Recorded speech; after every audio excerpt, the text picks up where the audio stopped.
ጋይና ፕሪስካ የተባሉ ባልና ሚስት ከሁለት ትናንሽ ልጆቻቸው ማዶክስና ትሬንት ጋር በመሆን ለእረፍት ወደ አንድ እጅግ ዘመናዊና ማራኪ ሪዞርት ይመጣሉ። በቦታው ላይ የሚደረግላቸው መስተንግዶ ልዩ ቢሆንም በባልና ሚስቱ መሃል ግን መጠነኛ አለመግባባቶች አሉ። ሪዞርቱ ለየት ያለ ስጦታ እንዳለው ይነግራቸዋል። ይህም ለተመረጡ ጥቂት እንግዶች ብቻ የሚፈቀድ ማንም የማያውቀውና እጅግ ውብ የሆነ ድብቅ የባህር ዳርቻ ነው። በማግስቱ ጠዋት አንድ የሪዞርቱ አሽከርካሪ ቤተሰቡን ይዞ ጉዞ ይጀምራል። መንገዱ ዳገትና ቁልቁለት የበዛበት ቢሆንም በመጨረሻ ረጃጅም ድንጋዮች በከበቡት አንድ ጠባብ ዋሻ ፊት ለፊት ያደርሳቸዋል። አሽከርካሪው ከዚህ በላይ መኪና መሄድ ስለማይችል ዋሻውን በእግራቸው አልፈው እንዲሄዱ ይነግራቸዋል። ቤተሰቡም የሚበቃቸውን ምግብና መጠጥ ይዘው ሰላማዊ የሚመስለውን ዋሻ አልፈው ወደ ባህር ዳርቻው ይገባሉ። ቦታው ልክ እንደተባለው ገነት ይመስላል። ሰማያዊው ባህርና ነጭ አሸዋው ለማንኛውም ጎብኚ ልዩ ስሜት ይፈጥራል። እዚያ ቦታ ላይ ሌሎች እንግዶችም አሉ። አንድ ታዋቂ ዶክተር ከቤተሰቡ ጋር እንዲሁም ሌሎች ጥቂት ሰዎች በፀሐይ እየተዝናኑ ነው። ልጆቹ ማዶክስና ትሬንት ወዲያውኑ ወደ ውሃው ውስጥ ገብተው መጫወት ይጀምራሉ። ነገር ግን ይህ ሰላማዊ ድባብ ብዙም አልቆየም። ትንሹ ትሬንት በድንጋዮቹ መሃል ሲጫወት በውሃው ላይ የሚንሳፈፍ አንድ ነገር ይመለከታል። የአንዲት ሴት አስክሬን። ይህ አስክሬን መገኘት በሁሉም እንግዶች ላይ ድንጋጤን ፈጠረ። ነገር ግን እውነተኛው ድንጋጤ ገና አልጀመረም። በአይን ጥቅሻ ውስጥ ያ አስክሬን በሁሉም ፊት መበስበስና ወደ አጽምነት መቀየር ጀመረ። በዚህ መሃል ጋይና ፕሪስካ ወደ ልጆቻቸው ሲመለከቱ ልጆቹ ለብሰውት የነበረው የዋና ልብስ በሰውነታቸው ላይ እየጠበባቸውና እየተቀደደ መሆኑን አስተዋሉ። ገና ከጥቂት ደቂቃዎች በፊት ሕፃናት የነበሩት ልጆቻቸው አሁን በአይናቸው ፊት እያደጉና ጎረምሶች እየሆኑ ነበር። ያ ውብ የባህር ዳርቻ በደቂቃዎች ውስጥ እድሜን የሚሰርቅ አስፈሪ ወጥመድ መሆኑን የተረዱት ያኔ ነበር። ድንጋጤው በባህር ዳርቻው ላይ የነበሩትን እንግዶች ሁሉ ይወርሳቸዋል። ዶክተሩና ቤተሰቡም በተመሳሳይ ሁኔታ ልጃቸው በፍጥነት እያደገች መሆኑን ያስተውላሉ። በዚህ ጊዜ ነው አንዱ እንግዳ ሁኔታውን ለማስረዳት የሞከረው። በዚህች ደሴት ላይ አንድ ሰዓት ማለት ለሰውነታቸው 2 ዓመት ማለት ነው።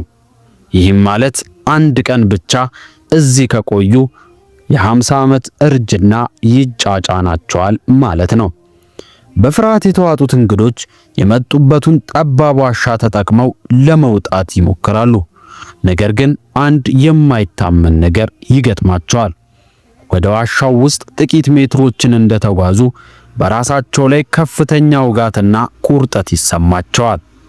ህመሙን መቋቋም ከሚችሉት በላይ ስለሚሆንባቸው ሁሉም ራሳቸውን ስተው ይወድቃሉ። ልክ ሲነቁ ደግሞ ራሳቸውን ደግሞ በባህር ዳርቻው አሸዋ ላይ ያገኙታል። ደሴቱ በማይታይ የኃይል መስክ ወይም ማግኔቲክ ፊልድ የታጠረ ይመስላል። ማንም በህይወት እያለ ሊወጣ አይችልም። ጊዜው በፈጠነ ቁጥር በሰውነታቸው ላይ የሚታዩት ለውጦች ይበልጥ እየከፉ ይመጣሉ። ፕሪስካ ለዓመታት ሆዷ ውስጥ የነበረውና ምንም ጉዳት ያላደረሰባት ትንሽ እብጠት አሁን በደቂቃዎች ውስጥ እንደ ኳስ አብጦ ሆዷን ይወጥረዋል። ዶክተሩ ወዲያውኑ ቀዶ ጥገና ካልተደረገላት እንደምትሞት ይናገራል። ነገር ግን የሚገርመው ነገር ዶክተሩ በቢላዋ የፕሪስካን ሆድ ሲቀደው ቁስሉ ወዲያውኑ መልሶ ይዘጋል። የሰውነቷ ሴሎች በከፍተኛ ፍጥነት እያረጁና እየተተኩ ስለሆነ ማንኛውም ቁስል በአይን ጥቅሻ ውስጥ ይድናል። በመጨረሻም ሌሎች እንግዶች ቁስሉ እንዳይዘጋ በኃይል ይዘውላት ዶክተሩ ግዙፍ የሆነውን እብጠት ከሆዷ ውስጥ ያወጣዋል። ይህ በእንዲህ እንዳለ አሁን ሙሉ ጎልማሳ የሆኑት ትሬንትና የዶክተሩ ልጅ ካራ አጭር ጊዜያቸውን በደስታ ለማሳለፍ ይሞክራሉ። ነገር ግን የጊዜው ፍጥነት ለጨዋታ እንኳን እድል አይሰጥም። ካራ በአጭር ሰዓታት ውስጥ ሰንሳ ስትወልድ፣ ሕፃኑ ግን በዚህ ደሴት ላይ የሚፈልገውን ከፍተኛ እንክብካቤና ምግብ በሰከንዶች ውስጥ ማግኘት ስላልቻለ ወዲያውኑ ይሞታል። ይህ አሳዛኝ ክስተት በሁሉም ላይ ከፍተኛ የተስፋ መቁረጥ ስሜት ይፈጥራል። አሁን ሁሉም የተረዱት አንድ እውነት አለ። ፀሐይ ከመጥለቋ በፊት አንድ መፍትሄ ካላገኙ ማንም ከዚህ ቦታ በሕይወት አይወጣም። ጊዜው እየገሰገሰ ሲሄድ በባህር ዳርቻው ላይ የቀሩት ሰዎች ቁጥር እየቀነሰ መጣ። አሁን ጋይና ፕሪስካ ሙሉ በሙሉ አርጅተዋል። ፀጉራቸው ሸብቷል፣ አይናቸውም ማየት ተስኖታል። ለዓመታት ሲያጨቃጭቃቸው የነበረው የትዳር ሕይወታቸውም ትርጉም አጥቶ አሁን በሞት አፋፍ ላይ ሆነው እርስ በርስ ይቅርታ ይለዋወጣሉ።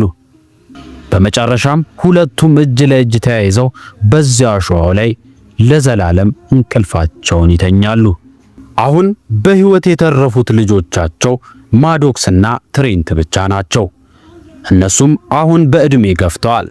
ትሬንት በልጅነቱ ሪዞርት ውስጥ ሲጫወት አንድ ትንሽ ልጅ የሰጠውን ሚስጥራዊ ኮድ የያዘ ወረቀት ያስታውሳል። ወረቀቱን አውጥቶ ሲያነበው ኮራል ውስጥ አትሞቱም የሚል መልእክት ያገኛል። ይህም ማለት በባህር ውስጥ ያሉት የኮራል ድንጋዮች ከደሴቱ የሚወጣውን ያንን ገዳይ የኃይል መስክ ወይም ማግኔቲክ ፊልድ የመከላከል አቅም አላቸው ማለት ነው። ሁለቱም ተስፋ ባለመቁረጥ ወደ ጥልቁ ባህር ውስጥ ዘለው በመግባት በኮራል ድንጋዮች መሃል ያለውን ጠባብ ቀዳዳ ተጠቅመው ለመውጣት ይሞክራሉ። በዚህ መሃል ካሜራው ወደ ሪዞርቱ ኮረብታ ላይ ያዞራል። እዚያም በዘመናዊ መነጽር ደሴቱን የሚከታተሉ ሰዎች ይታያሉ። እነዚህ ሰዎች የሪዞርቱ ሰራተኞች ሳይሆኑ የአንድ ግዙፍ የመድኃኒት ኩባንያ ተመራማሪዎች ናቸው። እውነታው ሲጋለጥ እጅግ ያስደነግጣል። ሪዞርቱ ሰዎችን ለእረፍት እየጋበዘ ወደዚህች ደሴት የሚልካቸው እንደ ቤተ ሙከራ አይጥ ሊጠቀምባቸው ነው። በደሴቱ ላይ ያለው የጊዜ ፍጥነት አንድ መድኃኒት በሰው አካል ላይ ከ50 ዓመት በኋላ የሚያመጣውን የጎንዮሽ ጉዳት በአንድ ቀን ውስጥ ለማወቅ ያስችላቸዋል።